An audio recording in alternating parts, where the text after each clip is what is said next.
Hola amigos y bienvenidos a un nuevo informe de mercado. Y es que las magníficas vuelven a la carga, semiconductores en nivel clave a vigilar y el empleo lo vamos a analizar porque ha salido el dato de empleo, nóminas no agrícolas que sorprenden al alza, pero la tasa de desempleo sube también hasta el 4,2% y eso que la tasa de participación ha bajado una décima. También hablaremos de los estrategas que ya han publicado sus objetivos para 2025 y es que toca preguntarse, ¿estamos llegando a un punto de euforia en los mercados en cuanto a encuestas, sentimientos, estrategas y demás? Vamos a verlo porque eso quizás es un riesgo a vigilar para el año que viene. Arrancamos con el mapa como siempre de los últimos 5 días y estamos viendo en este mapa algo interesante y es esta semana los sectores que han liderado son consumo cíclico y tecnología. Fijaros, consumo cíclico que sube hasta un 4,72% liderado por supuesto por Amazon y por Tesla, y tecnología XLK que sube hasta un 3%. Como vemos, el resto de sectores están más o menos negativos, prácticamente todos, aparte de la industria semiconductores, que también ha rebotado fuerte esta semana. ¿Y qué eso qué ha hecho para los índices? Pues por la composición de los diferentes índices, lo que ha hecho es que el Nasdaq 100, de las 100 tecnológicas más grandes, sube esta semana más de un 3%, un 3,28%. Las Large Caps Growth, las empresas grandes de gran capitalización, de crecimiento, suban hasta un 3,62, que es donde encontramos todas estas magníficas y grandes empresas tecnológicas y de consumo, y en cambio, pues las medianas y las pequeñas bajen, al igual que el Dow Jones, por ejemplo, o que el S&P 500 equiponderado. Esto nos muestra que la participación esta semana no ha sido muy buena, que digamos. De hecho, el S&P 500 consigue cerrar la semana en positivo, 0,87, por estas grandes empresas. Pero como vemos, el equiponderado cierra en negativo esta semana, menos 1,29. De hecho, os enseño, desde inicio de diciembre, está marcado en una línea vertical en rojo. Aquí tenemos el porcentaje de empresas por encima de las medias de 50 sesiones. En el NISE, color azul, en el S&P 500, color verde, en el Nasdaq, color amarillo. Y como vemos, aunque todavía no sea muy relevante, ¿vale? Porque solo ha sido una semana y por tanto necesitamos más para poder tomar esto como algo relevante. Pero como veis, por ahora hemos visto que la participación ha caído un poco. De hecho, por ejemplo, el porcentaje de empresas por encima de la media de 50 del S&P 500 estaba en el 70% o 75% al iniciar el mes y ahora está en el 58%. Pese a que, como vemos, el S&P 500 ha seguido subiendo, ¿de acuerdo? Así que eso es algo que tenemos que vigilar, la participación, pero como digo, todavía solamente ha sido una semana, por lo que poco que decir. Por supuesto, quiero hablar también de la estacionalidad, años electorales. Como veis, aquí tenéis todos los años, todos los meses de diciembre en años electorales desde 1950 y como vemos, estadísticamente, pues suelen ser un buen mes para el Nasdaq. Por ahora lo está siendo, por ahora el Nasdaq celebra que de hecho ya ha superado su media de rentabilidad en una semana. Vamos a ver cómo cierra el mes, pero bueno, de que hace en años electorales en todos los diciembres. Pero el Russell 2000 suele tener también una buena rentabilidad en diciembre, en años electorales, ¿vale? Con un 10, de 11 ocasiones, 10 meses positivo y uno en negativo, ¿vale? De las 10 ocasiones medidas desde 1979. Así que vamos a ver, porque el Russell 2000 en cambio ha empezado bastante mal esta semana por esa caída de la participación que os comentaba. Y es que el sector tecnológico vuelve a ganar fuerza desde la consolidación de julio. Como estáis viendo, Nasdaq Composite ratio contra el New York Stock Exchange, en este caso el NISE Composite, el NIA. ¿Vale? Como veis, el ratio sí que es verdad que venía dominando desde todo 2023, pero en julio tuvimos un rechazo. ¡Pum! ¿Por qué? Porque llegó un momento en el que las tecnológicas estaban muy extendidas. ¿Y qué pasó? Pues que el ratio cayó y el dinero rotó a otros sectores, consumo cíclico, industriales, financiero, etc., ¿no? Pero ahora parece ser que la fuerza está volviendo otra vez al sector tecnológico. De hecho, ha hecho un nuevo máximo en la última semana y ahora podría ir a buscar estos máximos de julio y si empezase a liberar todo esto, pues ya ganar totalmente el liderazgo y mantener ese liderazgo que parecía que había perdido, porque esto parecía un techo de cambio de liderazgo total y parece que se ha recuperado finalmente. Entonces, eso podría mostrarnos que a partir de aquí el sector tecnológico podría seguir manteniendo fuerza en las próximas semanas. ¿De qué va a depender, en mi opinión? De una industria clave dentro del sector tecnológico, que es los semiconductores, que como hasta ahora sabéis, eran los líderes del mercado desde el rebote de 2022. Los semiconductores lo vienen haciendo extraordinariamente bien. Sin embargo, desde julio de este año se habían mantenido más o menos o consolidando o algunos incluso empezando a caer. ¿Esto por qué ha sido? Bueno, pues porque lo mismo, desde julio las tecnológicas perdían fuelle y sobre todo el sector, la industria semiconductores. Y desde entonces, si miramos el ratio de SMH, ETF de semiconductores contra el S&P 500, empezaba a mostrar una especie de hombro cabeza a hombro, que podría ser una señal de techo para la industria completamente. ¿Qué pasa? Que este hombro cabeza a hombro todavía no se ha activado. De hecho, para que se activase tendría que romper la neckline y empezar a liberar por esta zona el ratio. Sin embargo, como vemos, está intentando aguantar ahí, rebotando fuertemente en ese nivel sin dar entrada a ese hombro cabeza a hombro, sin dar confirmación de ese hombro cabeza a hombro. Si este se anulase y empezásemos a ver un ratio que sigue empezando a romper medias contra el SP, entonces eso sería muy buena señal, porque entonces Semiconductores habrá anulado este techo, esta figura de techo, y podrá hacer una nueva extensión, lo cual será a su vez bueno para el tecnológico. Por eso digo que Semiconductores creo que es la industria a vigilar de aquí a inicio de año 2025, porque si esto finalmente se activa, aquí tenemos el riesgo para el mercado. Que caiga Semiconductores, arrastre tecnología, arrastre magníficas, y como la participación también se ha visto arrastrada desde el principio de diciembre, pues arrastra todo el mercado. Entonces, para mí hay que vigilar muy bien estos sectores, tecnología, y dentro de la tecnología la industria semiconductores en estos momentos, porque están en unos niveles bastante óptimos. Hablamos de las magníficas también. Las magníficas creo que también hay que vigilarlas de aquí a principios del año. ¿Por qué? Porque están rompiendo máximos. Meta ha hecho un nuevo máximo, como veis, tras una consolidación desde prácticamente octubre, rompe esta consolidación, otra vez nuevo máximo. Amazon también con una base desde 2021, un poquito menos extendida Amazon que el resto de magníficas, porque no había roto todavía. Jeff Bezos siempre vendía en este nivel, parece que se ha cansado ya de vender y ya tiene el dinero que necesitaba, y ahora pues ha dejado que Amazon pueda romper, ¿no? Como vemos también Apple haciendo un nuevo máximo, Tesla, que parece que está buscando esos máximos también, Nvidia, que está distribuyendo un poco de máximos a la espera de ver qué hace la industria de semiconductores, Microsoft, que parecía que estaba formando un techo y que perdía esa media y que caía, pero parece ser que ha aguantado una semana más, y Alphabet lo mismo. Entonces estamos viendo cómo se mantienen, y eso que me deja entrever, pues lo primero, a nivel técnico esto es mucha fortaleza, sin embargo nos da un punto de referencia, es decir, yo lo llamo punto pivote. ¿Qué quiere decir esto? Pues que ahora que han roto nuevos máximos, las magníficas, nos pone un punto pivote para el mercado. Es decir, imaginar, por ejemplo, Meta ha roto máximo, vale, perfecto, pues esta consolidación que ha roto, parece muy pequeña, pero es que está en semanal, ¿vale? Esta consolidación que ha roto marca un nuevo máximo en el nivel de máximo anterior que ha roto.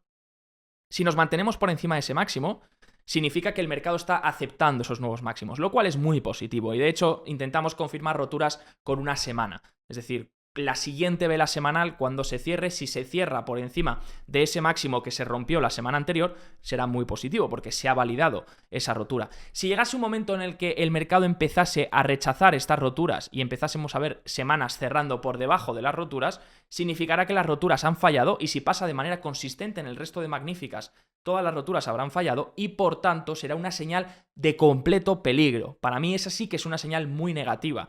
Es decir, creo que si viniese una corrección o viniese una caída, se generaría así, con unas magníficas, con una fortaleza espectacular de rotura, y luego esas roturas anuladas. Si eso pasa, entonces eso es cuando me voy a preocupar, ¿vale? Pero mientras el máximo de las magníficas se mantenga, no tengo nada de lo que preocuparme, y de hecho a nivel técnico es bastante fortaleza. Así que iremos viendo eso, sobre todo para análisis más de corto plazo, ¿no? Como vemos también en el dato de empleo, 227.000 nóminas no agrícolas, aumenta la tasa de desempleo hasta el 4,2. Como veis, divergencia entre la encuesta de Establishment, la que hace las nóminas no agrícolas, 227.000 nóminas muestra, la que pregunta a los negocios, y en cambio la que pregunta a los hogares, menos 355.000 nóminas. Como la encuesta Household, que es la blanca, es la que hace la tasa de desempleo, pues por eso estamos viendo la tasa de desempleo subir hasta el 4,2%, ¿vale? Casi 4,3% incluso, lo que pasa que no se redondea. La probabilidad de otro recorte de 25 puntos básicos el 18 de diciembre aumenta a 86%, ¿vale? Hacía unas semanas estaba en 66, así que parece ser que el mercado se lo ha tomado el dato de empleo como una señal de que la Fed va a seguir recortando, es decir, como un dato de empleo que, bueno, que ha estado por encima de lo que se esperaba, pero que lo siguen viendo un dato de empleo para que la Fed pueda seguir recortando, ¿no? El crecimiento de los salarios, más 4%, 4,03 anual, parece que hizo suelo en julio de 2024, como estamos viendo, el crecimiento de los salarios parece que ha vuelto a reacelerar un poco, lo cual es bueno para el consumo, bueno para el PIB también, para el PIB nominal, y en cambio puede ser un riesgo para la inflación, ¿vale? Como vemos, la tasa de desempleo incrementa hasta el 4,2% con la participación laboral cayendo una décima. O sea, la participación laboral ha caído una décima y aún así la tasa de desempleo ha incrementado, ¿vale? Entonces, atentos a esto, 4,2%. Bueno, tampoco es que haya incrementado muchísimo, pero hasta el 4,2%, ¿vale? Y también, ¿qué está incrementando? Pues el porcentaje de duración de gente que se mantiene desempleada. Es decir, la gente que ya está desempleada, en el mercado laboral estadounidense está pasando esto, ¿no? Está pasando que la gente que está sin trabajo le está costando mucho encontrar trabajo y sigue desempleada, pero no se genera nuevo desempleo. Es decir, no se está despidiendo tampoco a la gente de forma masiva, porque si no, las peticiones iniciales de desempleo se hubiesen disparado. Como veis aquí, las peticiones iniciales de desempleo siguen en niveles mínimos y creo que en el canal hemos repetido cientos de veces que este es nuestro indicador favorito a vigilar para ver cuándo se va a romper o si se rompe el mercado laboral estadounidense. Como veis, siguen en 223.000, 224.000 semanales. Normalmente eso es un nivel bastante bajo, como estáis viendo aquí, es el nivel que ha respetado desde 2022.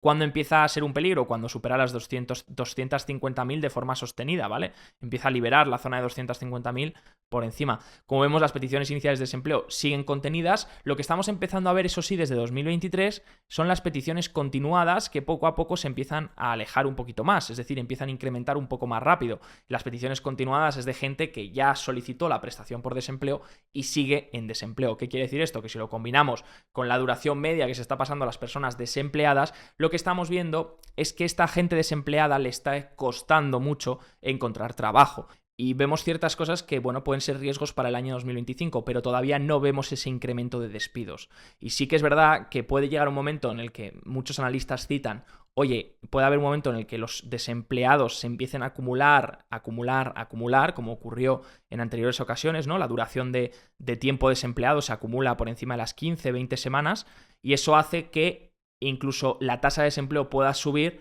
sin que las peticiones iniciales suban, porque no hay una cantidad muy grande de gente que se está quedando desempleada de golpe, sino que poco a poco se quedan desempleados, se mantienen desempleados y no encuentran trabajo, y se va acumulando lo que traduce a la tasa de desempleo. Y entonces muchos modelos podrían fallar de cara a reconocer cuando el mercado laboral se rompa. Entonces, combinemos esa tasa de desempleo a la par que las peticiones iniciales de desempleo. Es decir, si las peticiones iniciales y continuadas más o menos se mantienen en estos niveles, todavía no tenemos ese nivel recesivo ni de riesgo.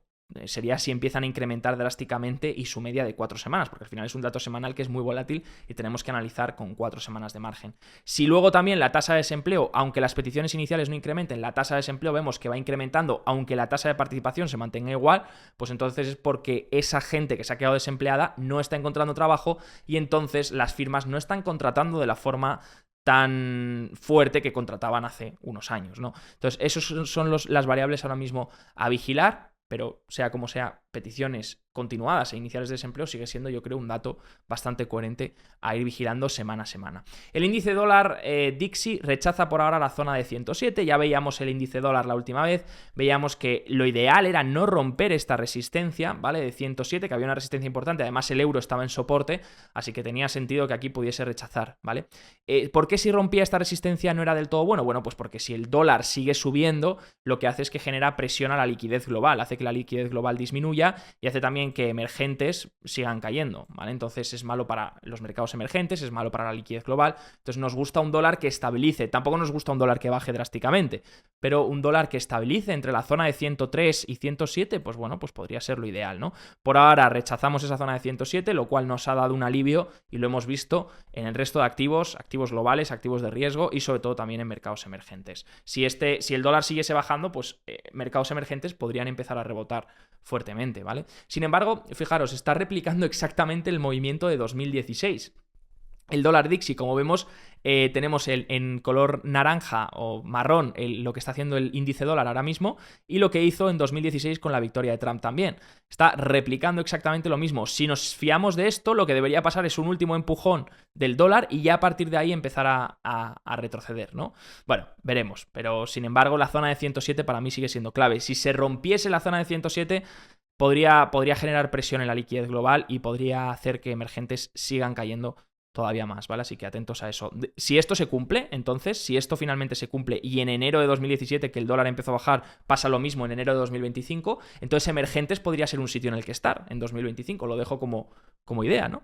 Por otro lado, los estrategas están actualizando sus objetivos para 2025 y de media lo elevan un 11% por encima del precio actual. Este es el mayor aumento de optimismo registrado entre los estrategas, lo que manda una señal de prudencia para 2025. Así que, ojo, cuidado con esto. Los estrategas han puesto, bueno, pues que esperan cerrar entre 6.500 y 7.000 puntos, lo que supone retornos de entre el 5 y el 15% anual, 6.400 UBS, 6.500 Morgan Stanley, hasta Wells Fargo que se va hasta los 7.000. Sí que es verdad que se han quedado todos más o menos en los rangos que se queda la gente, ¿no? Entre el 10, 12, 7, 8, ¿no? Para no mojarse mucho. Entonces, bueno, sí que es verdad que, bueno, daros cuenta que los estrategas pocas veces cumplen sus objetivos de manera consistente, ¿vale? Fijaros cuántas veces nos alejamos porque han sobreestimado el objetivo o han infravalorado el objetivo, ¿no? El vídeo de hoy está patrocinado por Bison Trade, el broker online de Miralta Bank, entidad española regulada y supervisada por el Banco de España y la CNMV. Su objetivo es dar un servicio de alta calidad poniendo foco en las siguientes áreas: seguridad, banco y broker regulados, multiplataforma, tecnología avanzada, acceso a multiproducto, acciones, fondos, renta fija, opciones, divisas y mucho más. Y mi parte favorita, la educación y formación para los clientes. Ofrecen tarifas muy competitivas en relación a otros bancos españoles. Visita bisontrade.com y podrás ver más información o probar su plataforma demo.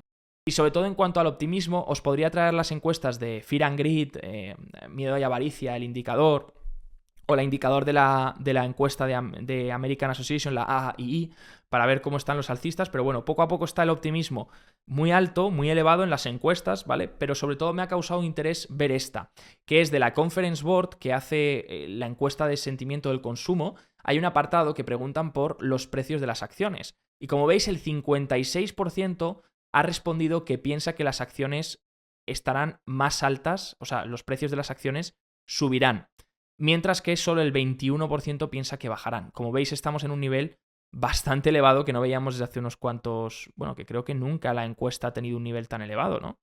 En este caso.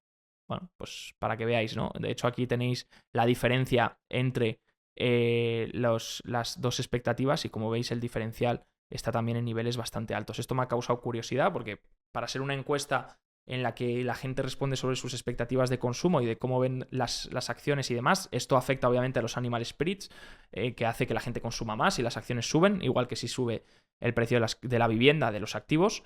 Pero claro, si ves ahora esta encuesta, pues ostras, empiezas a decir, ostras, cuidado con el sentimiento, ¿no?